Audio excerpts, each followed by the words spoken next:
Okay. Who is America? Who is America? I keep wanting to sing the Childish Gambino song. Okay, Who is America? Episode 5.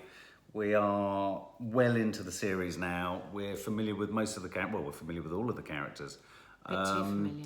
A bit too familiar. So Repeat themselves. you did that classic thing that as the programme started, you ran upstairs to get things because you don't like watching this show. Well, no, I enjoyed the first 3, but I think for me it's wearing terribly thin. And when we were preparing to watch it tonight, I felt a bit, God. Well, I thought last week's episode was particularly bad. But I did kind of have hope because I thought last week was really bad, so they're probably going to bring in the Sarah Palin one this week. Yeah, I thought that. I mean, the last one that was fabulous was the week before with the whole Mexican thing. And, yeah, that was very funny.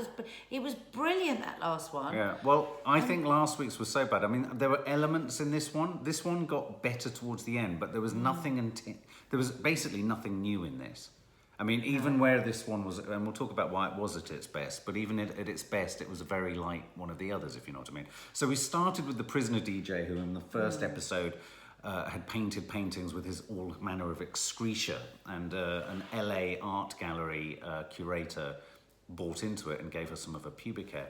In this one, he charms, I forget the name of him, a leading electronic dance DJ. It's not Fabio, but you know, with a name like that, Giuliano or something. They all seem to sort of have pseudo-Italian names, don't they? Who's a big DJ in Florida. And so he took in his samples that he'd got in prison. Which were things like buggery. Yeah, the sounds of he basically recorded the sounds of buggery, sounds of violence, stabbing, weeing, stabbing, sodomy. It was horrific. And he mixed it. And that was one funny moment, kind of, really, wasn't it? When the DJ goes, "Oh, I really think you've got something here." Yeah, yeah. That, and then later on, when he's got him a gig, and they're in a limousine, bus, and he's talking to the 2 girls. Yeah, he's kind of got what you think are 2 dolly birds behind him, and obviously our prison inmate Ali G chap is sort of asking, "Do you get BJs for the DJs?" And I thought the girls were kind of classy in the way. I thought they were good in the way they dealt with them. BJs, I'm not going to give you them. Yeah, exactly. And then he was telling this whole story about what his mum had said. His mum had always said he was really ugly and that it never worked. He was so ugly. And then he said, you know, when I went to prison, she said, "Oh, they won't even touch your butt." And how wrong she was, because I got sodomized every single day. And the look on the 2 dolly birds' faces was a picture. Yeah, I mean, I got really excited because I do think they're really clever skits. They remind me of the candid camera moments when he actually then takes them into real places. Yeah. So when he went into the club, a little bit like when he had the rapping war with the guys in the last 2 episodes which was ago. another really good episode. So he started to play this music in this Florida club, and you could see everyone was like banging tunes, and then you could hear the sound of rape and buggery in prison. And people sort of stopped. And then carried on. Because so he was shouting stuff like, "Do we need to stop shaming murderers? Should we release murderers?" And everyone's like, "Yeah," and they all come out. What was he called? Solitary DJ or something? Yeah. Anyway, so the sounds of genuine sodomy, everyone got down and groovy in the club. So that finished, but it was very like excreta on a canvas, wasn't it? No different. Then we had the sort of the Trump supporter in a wheelchair on a mobility chair. Yes, I don't like that character. No, I don't either. He's not exactly clear on what he's doing. No. And I think the problem with him is he's so unbelievable in his looks. He literally looks like he's got a head made out of polystyrene. Yeah. That I kind of lose interest a bit. I haven't liked one of his. And I think again, I think I don't know what's happening here. It's like someone isn't editorialising what he's doing with these interviewees, because the first week was Bernie Sanders with this character. The second week was the CBS news anchor.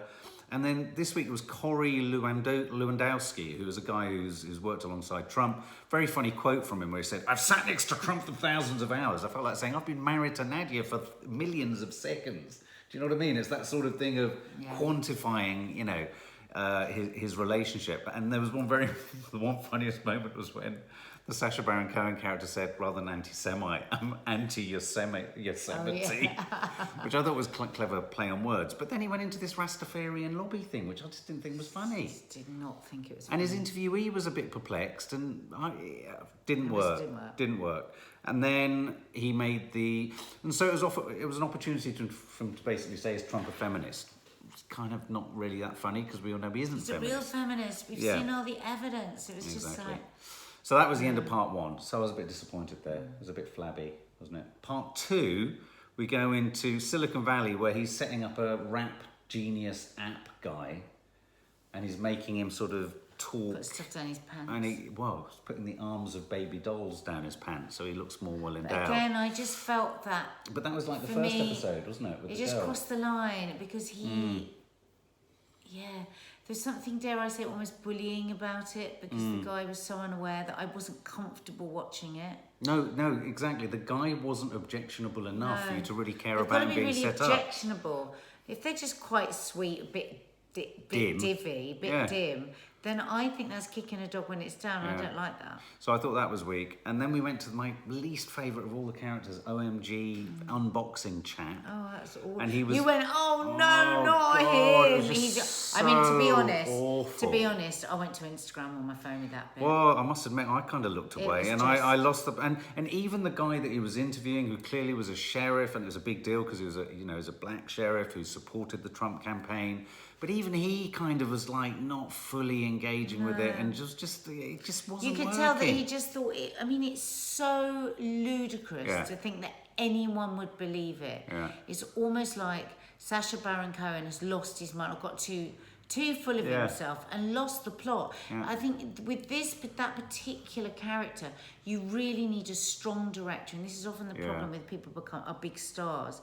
There's no director, because often the star is employing them, that is strong enough to say, listen mate, do you know what, that one I don't think is working. It does feel like that. It does feel like he's running off on tangents that he believes will work. That he thinks, just by the sheer force of him willing it, it's going to work. But they're not actually working. And I mean, I think obviously on a number of other reviews that we've done, a number of American subscribers have come on and said, look, you don't get the background to this guy. You're not getting the Americanness of it. I can accept that. I'm sure we're not on many fronts, and we're having to play catch up in constructing what the backstory of these people are. But even so, humour is humour, and sending someone up. Exactly. I know when something's funny or not, and I just don't. I think I've never liked humour where you're taking the piss out of somebody that seems a fairly decent person. Exactly. So then we go back to our Mossad, not Mossad, terrorist chap, and he has the lead guy, Dan Roberts, from the Youth Shooters of America. And once again, outraged that we can't talk about kids with guns.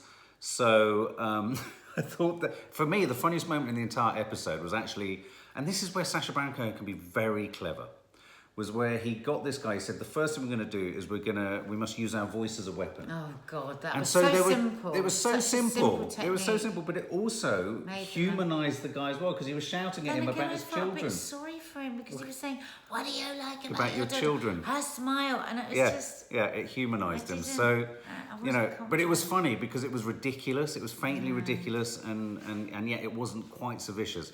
And then he got into. Did you know the most likely age of a terrorist in the Middle East is a child terrorist, 23%? I've done terror attacks. Yeah. And then we had a situation where he was suggesting that you could have a suicide diaper. Oh, God. So a suicide bomb is actually attached to the bottom of a baby. And so he gets this guy to do what he thinks he should do with a baby. Now, this is where it's a honey trap situation. So he's been given 5 babies in pushchairs and a dustbin. Yeah. Well, you're gonna. If I was given that as a task, I mean, that was too much of a setup. You're gonna put get them the in a baby dustbin with the bomb, and you're gonna put the dustbin in the dustbin. You're gonna put the lid on. Yeah, exactly. So they weren't dolls; they weren't real babies. And then we had a moment that was as bizarre as the chap running at Sacha Baron Cohen with his bum out, saying, don't. What was it? God bless America. You'll be a homosexual. You don't be a homosexual and all this kind of stuff. No, you will be. You will be a homosexual. He basically got this guy to bite a fake phallus sticking out of his trousers. And he actually shouted, "My mouth is big enough for two of these." I think it was lavatorial. I think we'd reached a level that was just a bit too schoolboy for me. We will finish reviewing the series, but I'm not looking forward to next week's episode. But hopefully that means we'll be pleasantly surprised, because there's been some really good stuff at the beginning of the series. Can we have some more, please? I'm going to make a really, really harsh observation. I feel that there's been enough really rich content for one episode. Across all of them. Across all of them. Well, maybe two. Maybe two. They're only half hour, aren't they? Yeah. But, sorry we couldn't be more excited. No, I want to be. Enthusiastic. And tell us what we're missing. But we can't Tell us what we're missing. Lie. But I don't think we're missing that much. It's just a bit samey. It's a bit repetitive. It's a bit tired. It's a bit one note. If you disagree, we'd love to hear why you think we do, and please, why you think we are getting it wrong. We'd love to hear from you. Sorry. It's very late, It's extremely late. We got up very early. So please hit the subscribe and the notification bell so you know when new stuff is coming out. Yeah, baby. Sleep well.